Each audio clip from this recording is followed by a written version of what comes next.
Good morning, everybody. Let's discuss two more problems from shear part.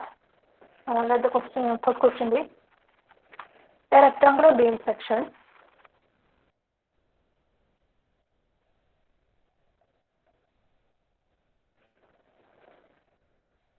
to 50 mm wide and 500 mm effective depth.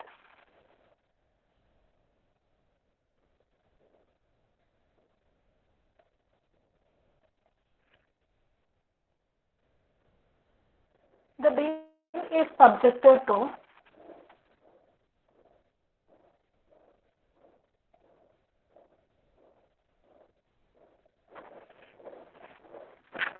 a factored shear force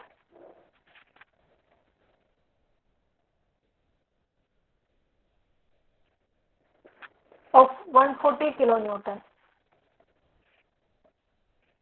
First shot. At the support, two main bars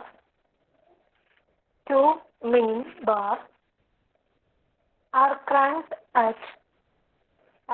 up at 45 degree. Find the spacing of two legs 6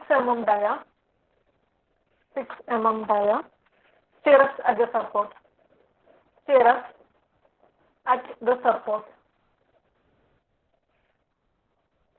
First step, use M20 grade concrete.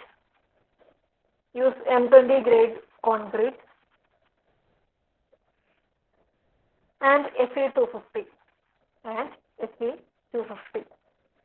The beam is reinforced with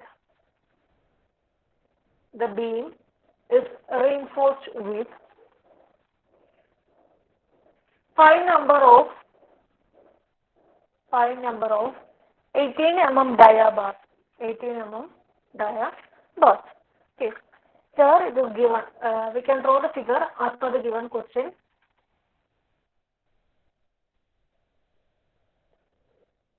It's given a rectangular beam, isn't it?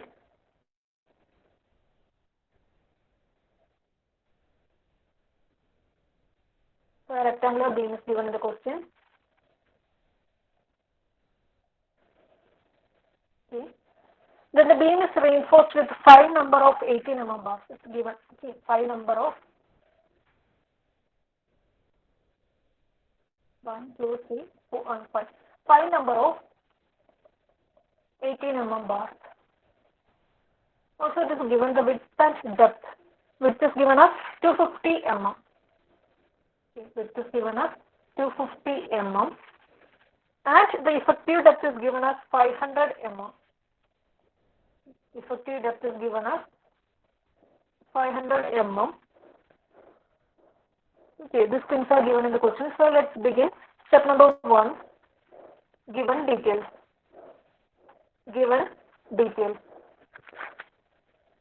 What all are given details? Width is given as 250 mm.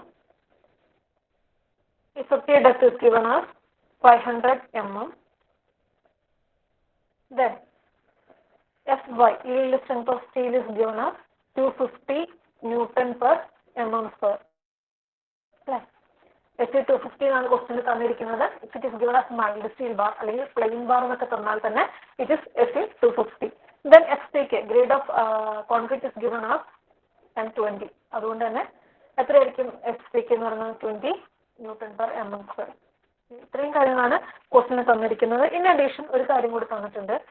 ഈ ഒരു സപ്പോർട്ടിൽ എത്തുമ്പോൾ at the support, it's given the question, at the support two main bars are cranked up at 45 degree. അതായത് ഈ 5 ബാറിൽ 2 bars out of this 5 bars are cranked up at support at 45 degree. സപ്പോർട്ടിൽ എത്തുമ്പോൾ അത് crank ചെയ്ത് കൊടുത്തിട്ടുണ്ടാവും അല്ലെ. നമ്മൾ already type of stirrups കണ്ടപ്പോൾ പറഞ്ഞിരുന്നു. വെർട്ടിക്കൽ സ്റ്റിറപ്പ് ഉണ്ട്, ഇൻക്ലൈൻഡ് സ്റ്റിറപ്പ് ഉണ്ട്, ആൻഡ് ബെൻഡഡ് ബാർ ഉണ്ടെന്ന് പറഞ്ഞു അല്ലെ. ഈ ബെൻഡഡ് ബാർ പ്രൊവൈഡ് ചെയ്യാം.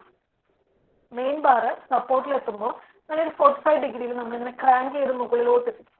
ഈ 45-degree ആംഗിളിൽ നമ്മൾ അതിന് മുകളിലോട്ട് ബെൻഡ് ചെയ്തെടുക്കുന്നതിനാണ് എന്തെന്ന് പറയുന്നത്, ബെൻഡ് ബാർ എന്ന് പറയുന്നത്. അപ്പോൾ ഈ ഒരു ക്വസ്റ്റ്യൻ നമുക്ക് ബെൻഡ് ബാർ ആണ് പ്രൊവൈഡ് ചെയ്തിരിക്കുന്നത്. ഏതാ, ഈ 5 നമ്പേഴ്സിൽ 2 എണ്ണം ഓൾട്ടർനേറ്റ് ആയിട്ടുള്ള 2 ബാറാണ് സപ്പോർട്ട് ഒക്കെ ഇങ്ങനെ ക്രാങ്ക് ചെയ്ത് കൊടുത്തിരിക്കുന്നത്. സോ നമുക്ക് ഡിസൈനിലോട്ട് തന്നെ കണ്ടിന്യൂ ചെയ്യാം. Step number 2, step number 1 given details ആയിരുന്നു. Step number 2. What is step number 2? Calculation of nominal shear stress. Nominal shear stress is denoted by tau v.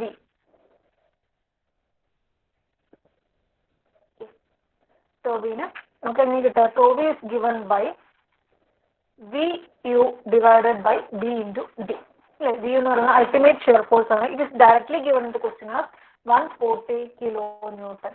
So 140 into 10 to the power 3 Newton divided by 250 with B is equal to 250 into effective depth 500. ഇതെല്ലാം question തന്നിട്ടുണ്ട്.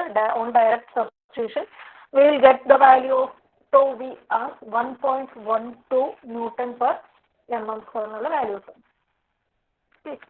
Next step എന്താണ്, tau C കണ്ടുപിടിക്കണം. Step number 3.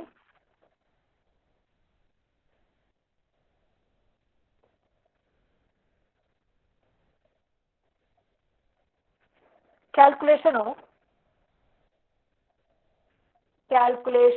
of shear resistance of concrete. Shear resistance of concrete. എങ്ങനെ shear resistance denote ചെയ്യുക, tau C.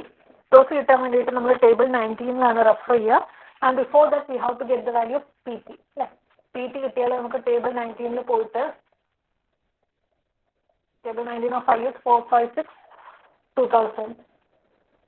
ഇത് കിട്ടണമെങ്കിൽ നമുക്ക് ആദ്യം എന്ത് ചെയ്യണം, PT വേണം, percentage of tensile reinforcement. PT നമുക്ക് കാൽക്കുലേറ്റ് ചെയ്യാം. PT is given by 100 AST divided by B into D. അല്ലേ, പെർസെൻറ്റേജ് ഓഫ് ടെൻസൈൽ റീഇൻഫോഴ്സ്മെന്റ്. അപ്പോൾ നമുക്കിവിടെ ആക്ച്വലി ടെൻസൈൽ റീഇൻഫോഴ്സ്മെന്റ് മാത്രം മതി. അതായത് 5 ബാറിൻ്റെ നമുക്ക് 3 ആൾ മാത്രമേ ടെൻസൈൽ റീഇൻഫോഴ്സ്മെന്റ് ആയിട്ട് യൂസ് ചെയ്യുന്നുള്ളൂ. ബാക്കി 2 ഷിയറിനെ റെസിസ്റ്റ് ചെയ്യാൻ വേണ്ടിയിട്ട് അല്ലേ. ആ 5 ബാർസിൽ 1 2 3 4 5 ഈ 5 ബാർസിൽ 2 ബാറിന് നമ്മൾ എന്തിന് പ്രൊവൈഡ് ചെയ്യും, ഷിയർ ആയിട്ട് പ്രൊവൈഡ് ചെയ്യും. സോ ബാക്കി എത്ര ഉണ്ട്, 3 ഉള്ളൂ. സോ 100 into 3 ആളുടെ മാത്രം ഇട്ട് 3 into 5/4 into diameter square എത്ര 18 square all divided by B into D 250 into 500. So this will give you a value of 0.61 value ഇങ്ങനെ കിട്ടും. PT corresponding to 0.61 നമുക്ക് PT കണ്ടുപിടിക്കണം അല്ലേ, സോറി tau C കണ്ടുപിടിക്കണം. സോ 0.50 PT as 0.50 ആണെങ്കിൽ tau C യുടെ value from table it is 0.48 and for corresponding to 0.75% the value is 0.56. On interpolation we will get the value of tau C as 0.51 Newton per mm square. Okay, interpolation ഒക്കെ already കഴിഞ്ഞ ക്വസ്റ്റ്യനിൽ നമ്മൾ discuss ചെയ്തതാണ്, എങ്ങനെയാണ് interpolate ചെയ്യുക എന്നുള്ളതൊക്കെ. So next step is tau C max. So step number 4 അല്ലേ.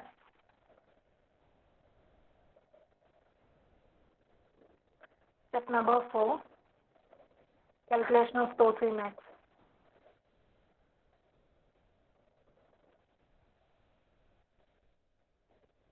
tau C max നമുക്ക് ഇവിടെ കിട്ടുക ടേബിൾ 20 കിട്ടുക അല്ലേ.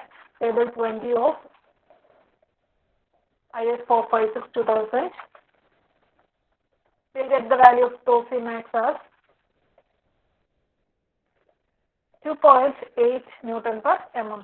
നമുക്ക് എല്ലാത്തിൻ്റെയും വാല്യൂസ് കിട്ടി, tau V, tau C and tau C max. ഇനി എന്ത് ചെയ്യുക, ഇതിനെ കമ്പയർ ചെയ്തെടുക്കാം. On comparing we will get tau V is greater than tau C which is less than tau C max.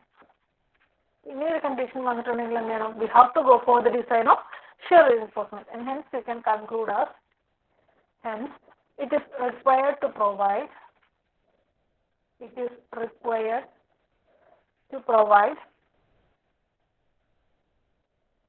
shear reinforcement.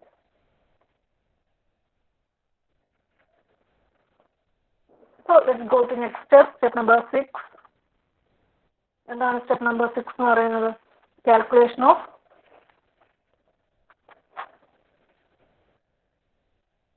shear resistance.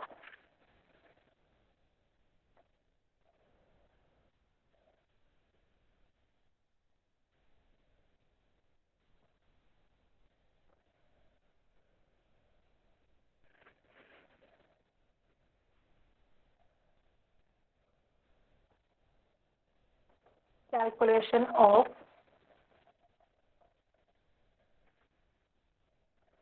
shear resistance VUS.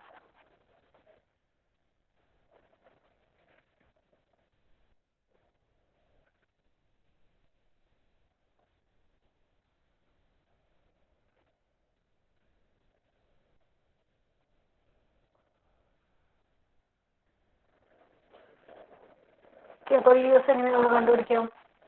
We have that equation VUS is equal to VU minus VC, which is given by tau V minus tau C into D into D. Yeah, the expression നമ്മുടെ കയ്യിലുണ്ട്. On substituting the values, we will get that particular value as 76 kilonewton. So total shear resistance VUS നമുക്ക് offer ചെയ്യേണ്ടത് എത്രയാണ്? VUS എന്ന് പറയുന്നത് എത്രയാണ്? 76 kilonewton ആണ്. ഈ ഒരു മൊത്തം ഷെയറിനെ എടുക്കുന്നത് ആരൊക്കെ കൂടിയാ? സ്റ്റിറപ്പ് പ്ലസ് ബെൻഡഡ് ബാർ ആണ് അല്ലേ? അപ്പൊ നമുക്ക് ഈ ഒരു ടോട്ടൽ എന്ന് പറയുന്നത് രണ്ടാളും കൂടിയാണ് ഓഫർ ചെയ്യേണ്ടത്. View of stirrup plus view of bended bar. ഈ രണ്ടാളും കൂടിയാണ് 76 എടുക്കുന്നത്. അപ്പൊ നമുക്കതിന് ഈക്വൽ 50% സ്റ്റിറപ്പ് എടുക്കും, 50% ബെൻഡഡ് ബാർ ആണ് എടുക്കുന്നത്. അപ്പൊ വ്യൂ ഓഫ് സ്റ്റിറപ്പ് എന്ന് പറയുന്നത് 76.5, ദാറ്റ് ഇസ് 38 പ്ലസ് 38 എന്നുള്ള രീതിയിലാണ് നമ്മൾ ഈ ലോഡ് ഡിസ്ട്രിബ്യൂട്ട് ചെയ്ത് കൊടുക്കുന്നത്. അതായത് 38 kilonewton ഷെയർ എടുക്കുന്നത് സ്റ്റിറപ്പും 38 kilonewton എടുക്കേണ്ടത് ബെൻഡഡ് ബാറുമാണ്. അപ്പൊ നമുക്ക് ആക്ച്വലി ബെൻഡഡ് ബാറിന്റെ ഒരു കപ്പാസിറ്റി എത്രയാണെന്ന് നമുക്ക് നോക്കാം. Shear resisting capacity of the bended bar or the cranked ബാറിന്റെ ഷിയർ റെസിസ്റ്റിംഗ് കപ്പാസിറ്റി എത്രയാണെന്ന് നമുക്ക് നോക്കാം. That is next.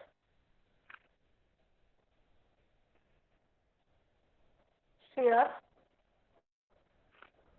Resisting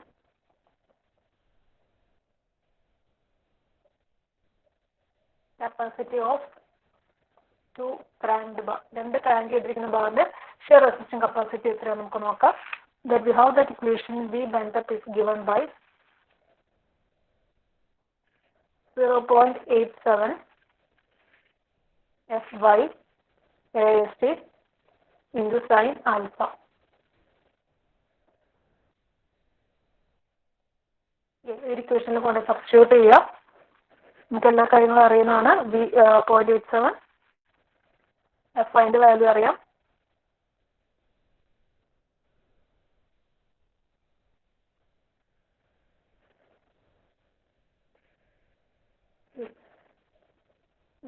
AST എന്ന് പറയുന്ന ക്രാങ്ക്ഡ് ബാറിന്റെ ഏരിയ എടുക്കുക. That is 0.87 into 415 Fy 250 into then 2 into pi by 4 18 square into sin 45 degrees. On substituting, you will get that value around 78.27 kilonewton. ഇത്രയാണ് അതിന് capacity ഉള്ളത്. ബട്ട് ആക്ച്വലി എത്ര load അതിനുള്ളിലോട്ട് വരുന്നുള്ളൂ? 76 പകുതി, അതായത് 38 വരുന്നുള്ളൂ. ബട്ട് ഈ പറയുന്ന രണ്ട് ബെൻഡഡ് ബാറിനും കൂടെ 78 kilonewton റെസിസ്റ്റ് ചെയ്യാനുള്ള കപ്പാസിറ്റി ഉണ്ട് അല്ലേ? ആക്ച്വലി വരുന്നത് 38 ആണ്, which is very less than it's capacity. 78 വളരെ കുറവാണ്. അതുകൊണ്ട് തന്നെ നമുക്ക് എന്ത് പറയാം? Hence the bended bar is capable of taking that particular VUS. അല്ലേ? നമുക്ക് ആ ഷിയർ നമ്മൾ എക്സ്റ്റേണൽ വരുന്ന ഷിയർ എടുക്കാൻ നമ്മുടെ ആര് കേപ്പബിൾ ആണ്? ഈ രണ്ട് ബെൻഡഡ് ബാറും കേപ്പബിൾ ആണെന്നുള്ളത് നമുക്ക് മനസ്സിലാക്കാം. So we can conclude as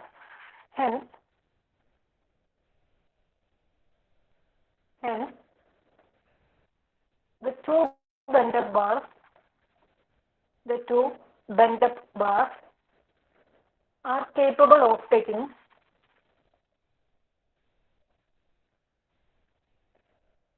50% of VUS. Then നമുക്ക് അടുത്തൊന്നാണ് ഷിയർ റീഇൻഫോഴ്സ്മെന്റിന്റെ വെർട്ടിക്കൽ സ്റ്റെപ്പിന്റെ ഡിസൈനിലോട്ട് പോകാം. Next step number 7 I think. Design of shear reinforcement.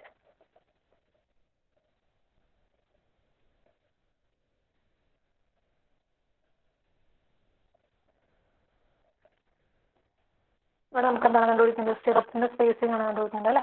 അത് നമുക്ക് US is equal to 0.87 FY ASB D all divided by SB എന്നുള്ള ഇക്വേഷനിൽ നിന്ന് നമ്മൾ SB എന്ന unknown ആണ് കണ്ടുപിടിക്കുന്നത്. ഇവിടെ ശ്രദ്ധിക്കേണ്ട ഒരു കാര്യം, ASB സബ്സ്റ്റിറ്റ്യൂട്ട് ചെയ്യേണ്ടത് നമ്മൾ പ്രൊവൈഡ് ചെയ്യുന്ന സ്റ്റിറപ്പ് തന്നെയാണ്. സോ ഇതിനുവേണ്ടി നമുക്ക് എഴുതാം provide to legged, already question തന്നിട്ടുണ്ട് അല്ലേ? ടു ലെഗ്ഡ് 6 mm ഡയ ഉള്ള ബാർസ് ആണ് നമ്മൾ എന്തായിട്ട് പ്രൊവൈഡ് ചെയ്യുക, സ്റ്റിറപ്പ് ബാർസ് ആയിട്ട് പ്രൊവൈഡ് ചെയ്യുന്നതെന്ന് ക്വസ്റ്റ്യനിൽ പറഞ്ഞിട്ടുണ്ട്. സോ ASB എത്രയായിരിക്കും? 2 × π/4 × 6² ആയിരിക്കും. എല്ലാ വാല്യൂസും സബ്സ്റ്റിറ്റ്യൂട്ട് ചെയ്യുക and will get the spacing around 161.83 mm കിട്ടും, which will be rounding to 160 mm. ഇതൊക്കെ സ്പേസിംഗ് കിട്ടും. ഇനി നമുക്ക് അടുത്ത സ്റ്റെപ്പ് എന്താണ്? അത് ചെക്ക് ചെയ്യണം. സോ സ്റ്റെപ്പ് നമ്പർ 8,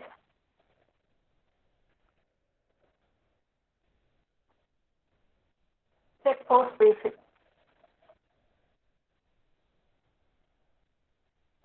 അതിന് നമുക്കൊരു ക്ലോസ് ഉണ്ടായിരുന്നു. ഏതായിരുന്നു? ക്ലോസ് 40 ഉണ്ടായിരുന്നു അല്ലേ? That is minimum of 0.75D 300 mm and the calculated spacing estimate. SB എന്ന് പറഞ്ഞാൽ 160 ആണ്. ദെൻ 0.75D സബ്സ്റ്റിറ്റ്യൂട്ട് ചെയ്യുമ്പോൾ അറൗണ്ട് 375 കിട്ടും. അപ്പോൾ ഇതിൽ ഏറ്റവും മിനിമം വാല്യൂ ഏതാണ്? That is 160 mm and we are providing the spacing at 160 mm. അപ്പോൾ നമുക്ക് കൺക്ലൂഷൻ ആയിട്ട് എഴുതാം. ക്വസ്റ്റ്യനിൽ പറഞ്ഞിട്ടുണ്ടായിരുന്നു, സ്പേസിംഗ് കണ്ടുപിടിക്കാൻ പറഞ്ഞിട്ടുണ്ടായിരുന്നു അല്ലേ? നമുക്കൊരു കൺക്ലൂഷൻ ആയിട്ട് എഴുതാം. Provide to legged 6 mm dia stirrups at 160 mm spacing.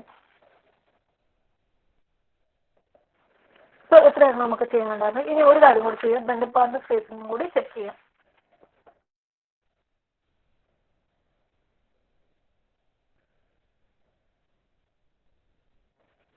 Step number 9, calculation of spacing of bender bar. Calculation of spacing of bender bar. ഇതിൽ നമുക്ക് ബെൻഡർ ബാറിന്റെ ഇക്വേഷൻ നമുക്ക് തന്നെ ചെക്ക് ചെയ്യാനുള്ള സ്പേസിങ്ങിന്റെ ഇത് പ്രൊവൈഡ് ചെയ്യുന്നില്ല. സോ അതിന്റെ VOSന്റെ ഇക്വേഷൻ നമുക്ക് അതുകൊണ്ട് മിനിമം ഷെയറിന്റെ ഇക്വേഷൻ വെച്ചിട്ടാണ് സ്പേസിംഗ് ചെക്ക് ചെയ്യുന്നത്. ASB should be greater than or equal to 0.4 all divided by 0.87 FY എന്നുള്ള ഇക്വേഷൻ ഉണ്ട്. ഇതിൽ സബ്സ്റ്റിറ്റ്യൂട്ട് ചെയ്തിട്ട് സ്പേസിംഗ് കണ്ടുപിടിക്കാം. Here you have to check. ശ്രദ്ധിക്കേണ്ട ഒരു കാര്യം എന്ന് പറയുന്നത് ഇക്വേഷൻ എല്ലാം ഒന്നുകൂടെ സിംപ്ലിഫൈ ചെയ്തതാണ്. 0.87 FY ASB all divided by 0.4B.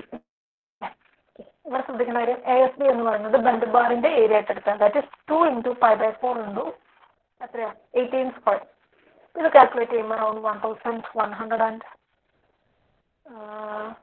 Around ഈ റേഞ്ചിൽ 1000 അബവ് ഒരു വാല്യൂ കിട്ടും. ബട്ട് നമുക്കറിയാം മിനിമം എത്ര മാക്സിമം എത്ര പ്രൊവൈഡ് ചെയ്യാൻ പാടുള്ളൂ? 300 പ്രൊവൈഡ് ചെയ്യാൻ പാടുള്ളൂ. സോ നമ്മൾ സ്റ്റെപ്പ് നമ്പർ 10 പോകും.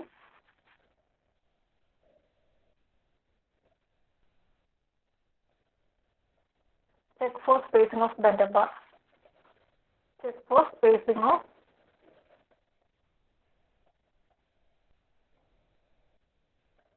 bender bar. അവിടെ നമുക്ക് conditional minimum of 0.75D 300 mm and the calculated SB value which is 1000 something. And ഇതിലെ ചെറിയ വാല്യൂ എന്ന് പറയുന്നത് ഓഫ് കോഴ്സ് ഇതിൽ 375 mm വരും. Of course, the minimum value is 300 mm. So we can conclude that the spacing of bender bar is 300 mm എന്നുള്ളത് conclude ചെയ്യാം. Then നമുക്ക് ഇനി ഇതിന്റെ ഡീറ്റെയിലിംഗ് ആണ് ലാസ്റ്റ് സ്റ്റെപ്പിലോട്ട് വരേണ്ടത്. Step number 11, detailing.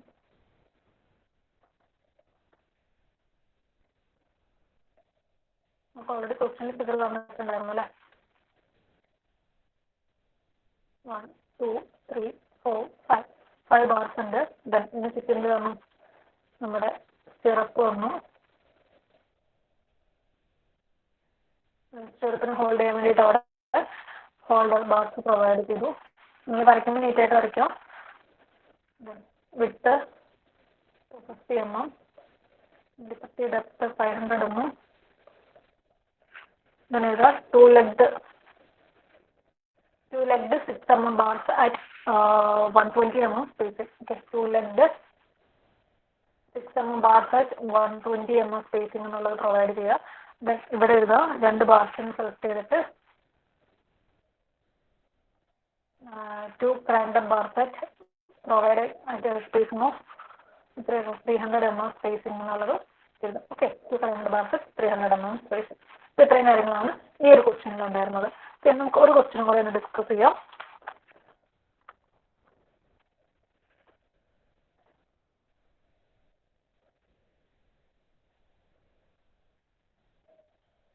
So the question is, take down the question. A reinforced concrete beam, a reinforced concrete beam 250 mm wide and 400 mm effective depth, and 400 mm effective depth is subjected to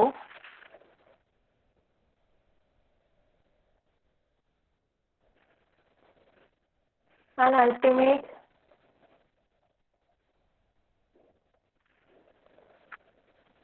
design shear of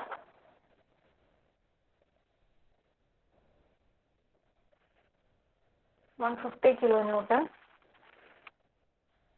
at the critical section near the support. At the critical section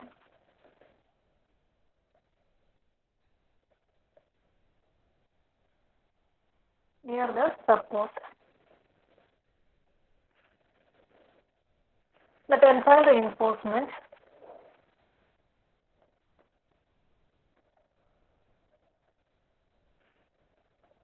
at the section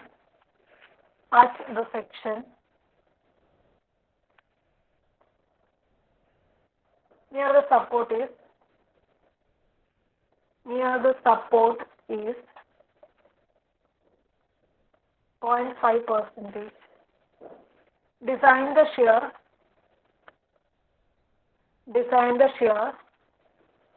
stirrup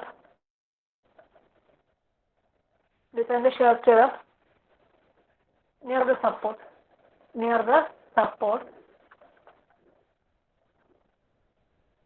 Also design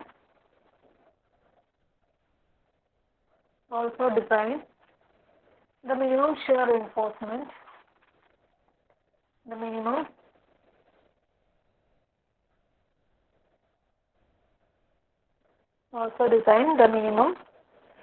reinforcement,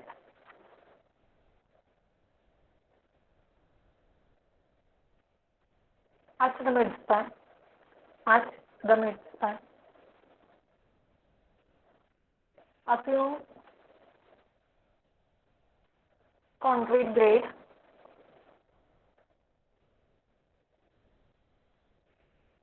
at M20 and mild steel bar.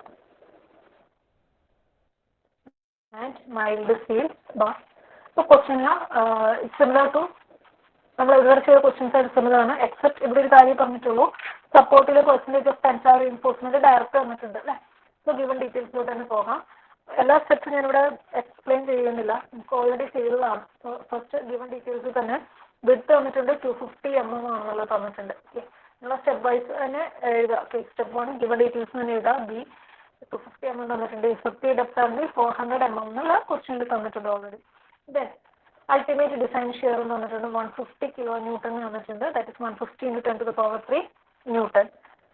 Also additional ആയിട്ട് തന്നിരിക്കുന്നത് P T at സപ്പോർട്ടിലുള്ള percentage of tensile reinforcement തന്നിട്ടുണ്ട്. It is 0.5%. ഇത്രയാണ് question തന്നിരിക്കുന്നത്. F3 തന്നിട്ടുണ്ട് 20. Case given of 20 and it is given mild steel bar. Mild steel bar എന്ന് പറഞ്ഞാൽ എന്താണ്? F5 = 250 Newton/mm. പല പ്രാവശ്യം പറഞ്ഞിട്ടുള്ളത് ഒന്നുകൂടെ നോട്ട് ചെയ്യാൻ. മൈൽഡ് സ്റ്റീൽ ബാർ എന്ന് പറഞ്ഞാൽ ഈ നമ്മുടെ strength എന്ന് പറഞ്ഞാൽ 250 Newton per mm square ആണ്. അടുത്ത സ്റ്റെപ്പ് എന്താണ്? tau v കാൽക്കുലേറ്റ് ചെയ്യാൻ വേണ്ടിയിട്ടുള്ളത്. Calculation of tau v. tau v value calculate ചെയ്യുമ്പോൾ VU/BD സബ്സ്റ്റിറ്റ്യൂട്ട് ചെയ്യുക. All things are given to question. On direct substitution will get 1.5 Newton per mm square. Okay, next step എന്ന് പറയുന്നത് calculation of tau c ആണ്. Given PT is equal to 0.5%. Therefore, we can say tau c is equal to 0.48 Newton per mm square. Okay. ഒരു step by step ആയിട്ട് എഴുതാം. Next സ്റ്റെപ്പിൽ calculation of tau c max ആണ്. That is tau c max is given as 2.8 Newton per mm square എന്നുള്ളത് direct തന്നിട്ടുണ്ട്. അപ്പോൾ ഇത്രയും കാര്യങ്ങളാണ് ഉള്ളത്. Then we can conclude. ഈ ഒരു വാല്യൂസ് വെച്ചിട്ട് നമുക്ക് കൺക്ലൂഡ് ചെയ്യാം. എന്താണ്? tau v is greater than tau c is less than tau c max എന്നുള്ള കൺക്ലൂഷനിലോട്ട് എത്താം. That means we have to design shear reinforcement. Shear reinforcement design ആവശ്യമുണ്ട്. ഓക്കെ. ദെൻ ആസ് യൂഷ്വൽ നമുക്ക് അടുത്ത സ്റ്റെപ്പ് എന്താണ്? VUS കാൽക്കുലേറ്റ് ചെയ്യുക. VUS given by tau v minus tau c into B into D. We get the value around 102 kilonewton. Then we can conclude that provide 8 mm dia bars, 2-legged 8 mm dia, 2-legged bars as vertical stirrup. നമുക്ക് conclude ചെയ്തേക്കാം. Next step എന്താണ്? Shear റീഇൻഫോഴ്സ്മെന്റിന്റെ design അല്ലേ? Next step is the design of shear reinforcement. അതെന്ന് പറയുന്നത് എന്താണ്? Spacing കണ്ടുപിടിക്കുക അല്ലേ? ഇക്വേഷനിൽ ഡയറക്റ്റ് സബ്സ്റ്റിറ്റ്യൂട്ട് ചെയ്യുക. 0.87 F/ASB into D/VUS. On substituting this values we will get the spacing around 86.74 mm. അടുത്ത സ്റ്റെപ്പ് എന്താണ്? ചെക്ക് ചെയ്യുക അല്ലേ? Check for space. എത്രയായിരിക്കും മിനിമം വാല്യൂ എടുക്കേണ്ടത്? ഈ 86 നമുക്ക് റൗണ്ട് ചെയ്ത് 80 എടുക്കാം. So we have to provide spacing around 80 mm. So അതിന് കൺക്ലൂഷൻ ആയിട്ട് നമുക്ക് എഴുതാം provide 2-legged 8 mm dia bars at 80 mm spacing എന്നുള്ളത്. ഇനി ഇതുപോലെ തന്നെ മിനിമം ഷിയറിന്റെ ചെക്കും കൂടി ഉണ്ട് അല്ലേ? അടുത്ത ചെക്ക് ആണ് മിനിമം ഷിയറിന്റെ ചെക്കാണ്. That is ASB/BSB should be greater than or equal to 0.4/0.87 F/y എന്നുള്ളതാണ്. അതിൽ നമുക്ക് ASB മിനിമം കിട്ടും 36.78 mm square കിട്ടും.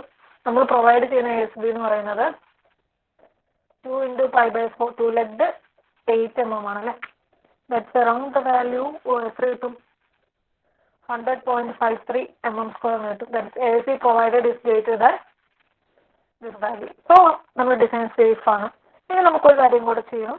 മിഡ് സ്പാനിലുള്ള ഷിയറും കൂടെ ഡിസൈൻ ചെയ്യണം. That's only difference step. നമുക്കൊരു സ്റ്റെപ്പിൽ ഡിഫറൻസ് വരുന്ന അവിടെയാണ്. അപ്പോൾ നമുക്ക് അതും കൂടി ചെയ്യാം.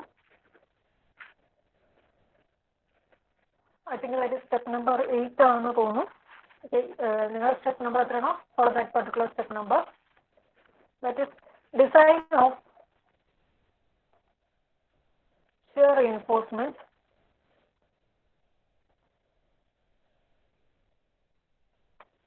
at midspan.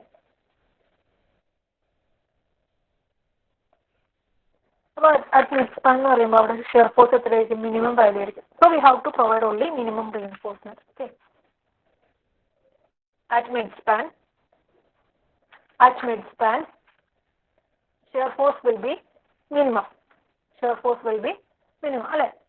നമുക്കറിയാം മിഡ്സ്പാനോട്ട് വരുമ്പോൾ ഷിയർ ഫോഴ്സ് കുറവായിരിക്കും, സപ്പോർട്ടിൽ കൂടുതലായിരിക്കും. Hence we need to provide only minimum reinforcement.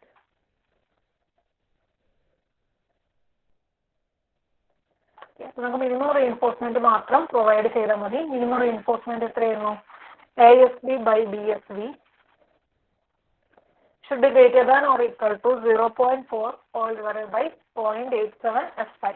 ഇതിലാണ് നമുക്ക് ASB കറസ്പോണ്ടിങ് SB കണ്ടുപിടിക്കുക. ASB നമുക്ക് 2 into pi/4 into 8 square ആണെന്നുള്ളത് അറിയാം അല്ലേ? അപ്പോൾ ഈ വാല്യൂസ് സബ്സ്റ്റിറ്റ്യൂട്ട് ചെയ്യുമ്പോൾ അറൗണ്ട് 218.652 mm കിട്ടും സ്പേസിങ്. അഗെയിൻ ഈ സ്പേസിങ് നമുക്ക് എന്ത് ചെയ്യാം? ചെക്ക് ചെയ്യാം. Check for spacing at mid span.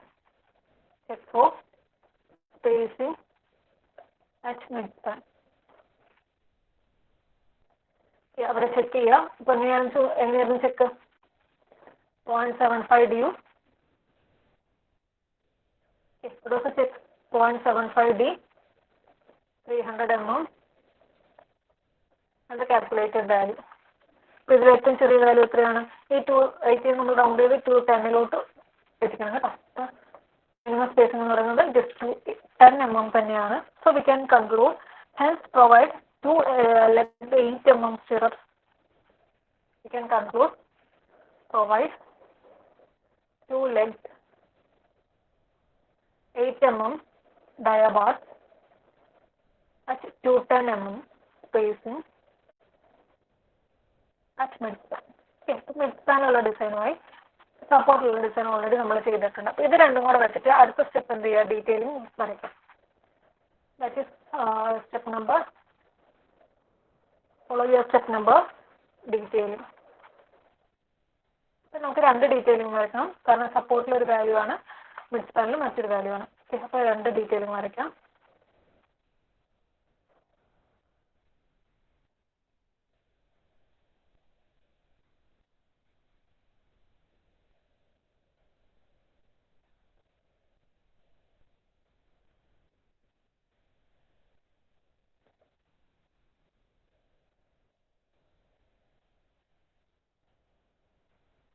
നമുക്ക് എത്ര റീഇൻഫോഴ്സ്മെന്റ് ബാർസ് ആണ്? രണ്ടെണ്ണം. ക്വസ്റ്റ്യൻ തന്നിട്ടുണ്ടോ? ഇല്ല.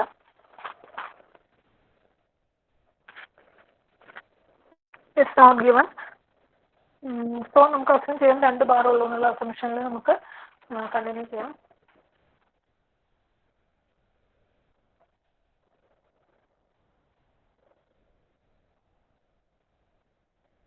നമ്മൾ ചേർത്ത് വരയ്ക്കണം.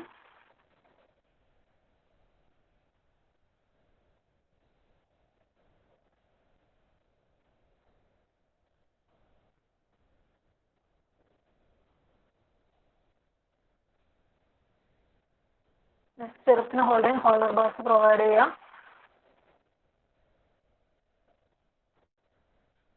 ഡീറ്റെയിലിംഗ് കംപ്ലീറ്റ് ചെയ്യാം. ദാറ്റ് ഈസ് 250 mm വിഡ്ത്തും ഇപ്പോഴത്തെ ഇടയ്ക്ക് 500 mm അല്ല 400 mm ആയിരുന്നു അല്ലേ?